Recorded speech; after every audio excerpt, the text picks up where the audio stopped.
Why are you here? Why are any of us here, Scott? So is that your plan? You want to just get away and play house? Yes. Brave words. For a dead man. Someone's in a mood. I am. Don't you love me? Oh, look at you, Scott. Who will the universe expel? Look at me!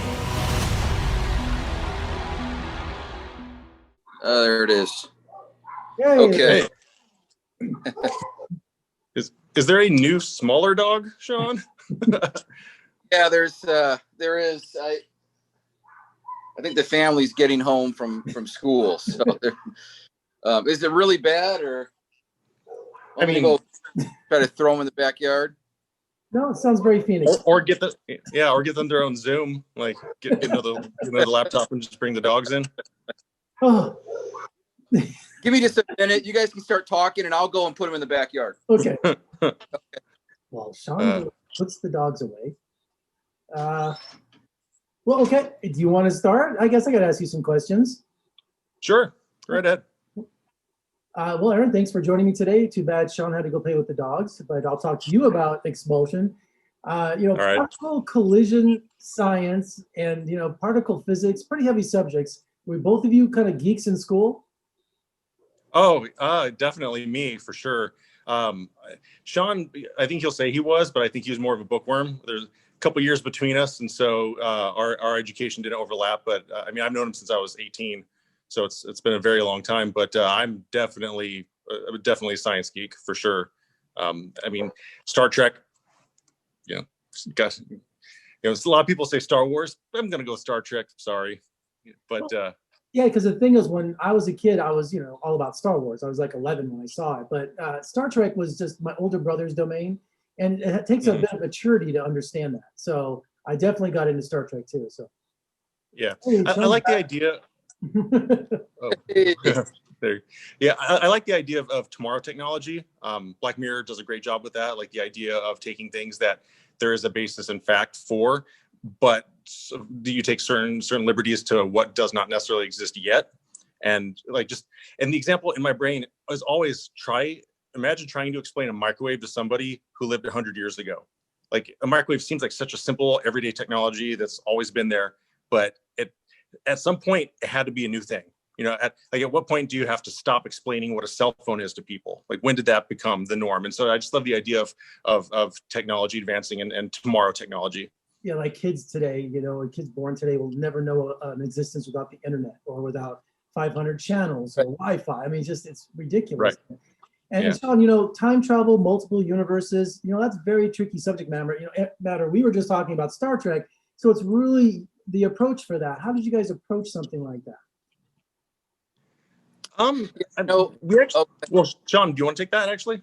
Yeah, I'll talk about it a little bit. And if you want to jump in there, Aaron, feel free. But we've always been sort of really fascinated, as Aaron talked earlier, about science and technology and really the fringe sciences. And we actually wrote a screenplay that we sold a few years back, about 4 or 5 years back, called Suspended, and it was about cryonic freezing. And we actually, as part of the writing process, went and talked to the actual folks that were, at Elcor here in Scottsdale, Arizona, that actually do freeze people for real. So I just mentioned that because that sort of shows the level of scrutiny that we put into the science and try to learn about it as we're writing these things. And then sort of pivoting over for Expulsion to the Large Hadron Collider and particle collision and the potential for, there to actually be other universes out there. All that dark matter we see could be bubbled universes bumping into each other. Really exciting stuff. So we like to take the real sciences, the fringe sciences, and then put a little bit of fantasy mixed in there to really give the audience something that's very palpable and things that we can relate to at a human level. So definitely a fun process, especially with Aaron. He always likes to punch up the screenplay. Well, that was pretty funny, cool dialogue. You were mentioning cryogenic freeze. We were talking about that in my car last night with my roommate. And I said, because we were talking about how bad things are, and just like sometimes, don't want to be alive anymore because it's getting worse. And I said to him, I go, no way. He's a 20-something skater. And I go, no way, man. I want to live forever. I want to see flying cars. I want to live another 1,000 years. And he brought up cryogenics. I said, that's the biggest scam in the world, because even if they can have the technology of putting your head on a robot or whatever, you're talking that company needs to survive, hundreds of years until the technology. And that's what you hear in the news. Right. From sperm banks to these, they go out of business, and there goes your head, right? So Yeah. it's just Then like, it's all gone. Yeah. And also, Aaron, Scott and Vincent have that newfound power of their discovery, but they use it to advance their own agendas. Well, I mean, I think agenda for those two is a bit of a strong word. For them, I would say it's definitely the science. My character Vince definitely has some elaborate ideas of what you could use it for. I mean, early on in the film, he mentions, looking for dinosaurs, trying to find pets, or throwing away your trash. And I mean, and with those, like I was trying to be slightly realistic of, if we did have this technology, kind of like a jump from the iPod to the iPhone, eventually it's going to be more than just finding other dimensions. People are going to want to, stamp a patent on it and do something different with it. And we've talked about launching our trash into space, so why not? And I don't think Scott is the character Scott. I don't think he's planning that far ahead. I think his is more the exploration, and of course he has a bit of a personal motivation too. But I think for him it's the science, and I think Vince is the excitement. Well, I just read an article yesterday about NASA discovered a parallel universe that time goes backwards. I'm just like, it's mind blowing sometimes trying to keep up with the real science, let alone science fiction, Right. And Sean, especially this year. Oh, exactly. Yeah. And Sean, tell me about Colton Tapp, and he takes on two roles, the good guy and the bad guy. It was really important to find the right actor that could really convey that. Yeah, we went through a lot of casting for that, and ultimately we were trying to cast it locally here in Phoenix, and obviously there's a great crop of really good talent here, obviously, being one of the major markets. But for that role, it was really imperative that the individual that came in could not only play sort of two dynamics of the same person, two different iterations of the same person, but in addition to that, they really had to be able to memorize the lines quickly, deliver them flawlessly, because we had to move fast. And Colton would come out and shoot the same scene, shoot all of his takes as, good Scott, and then all the other takes is what we call other Scott, and change his style up a little bit and redo the blocking from the reverse angle. I mean, it took an immense amount of preparation, and there really wasn't going to be time for somebody to get multiple takes because they're forgetting lines. And obviously Colton's a true professional, came in, nailed everything. A few of them, even in the first take, I mean, we still did other takes to make sure we got it. But boy, you couldn't ask for better. He actually got nominated for a Best Actor at the Golden Film Awards for this. Didn't ultimately win, but definitely getting a nod like that at an international level is pretty cool. So great job by Colton. Absolutely. And shooting in Arizona, I guess it's the best. I love sci-fi movies that take place in the desert, like Andromeda Strain and all. I just think it just gives it kind of an otherworldly feel when they're happening in the desert. So, but you guys are from Arizona, so I guess shooting in your own backyard was kind of an advantage. Absolutely. Yeah. Yes. Yeah. Although I will say though that shooting in a garage in August is not ideal. Right. Vegas, I hear you. Anywhere in August is awful. But this year we've had heat waves starting in May. We had triple digits starting in May.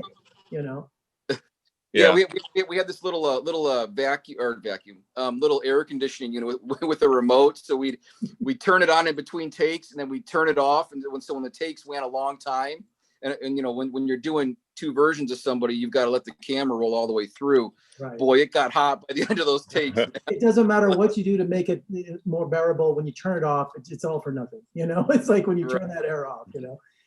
Tell me about Aaron. Tell me about finding the right special effects supervisor. Oh, actually, I think I'm gonna have to pass this off to Sean, because he definitely spearheaded the post production and the effects. Okay, Well, just mute your mic then, Aaron. We'll just talk to Sean. Okay.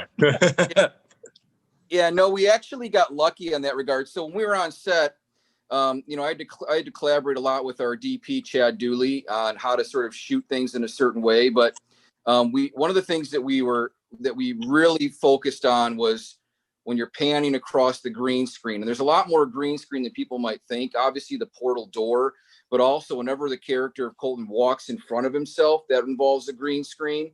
And then so does the actual monitor, even the TV monitor in their garage lab. So there's a lot of that. And we actually didn't use tracking markers. We were able to Our compositor, Nikki Reynolds, who's a great visual effects compositor, was actually able to line things up for those the tech people out there with little other, little marks and things on the walls and on the side of the door to track that way.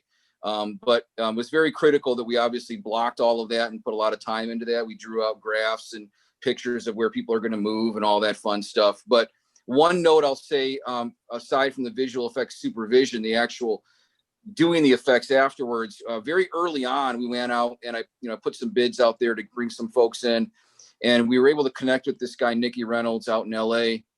And at the time, this is back in like 2018, when we started doing the effects for the movie, he had some modest success, but we were able to get him for a good deal. And he worked on the first third of the film and finished that. And then we got to the next part.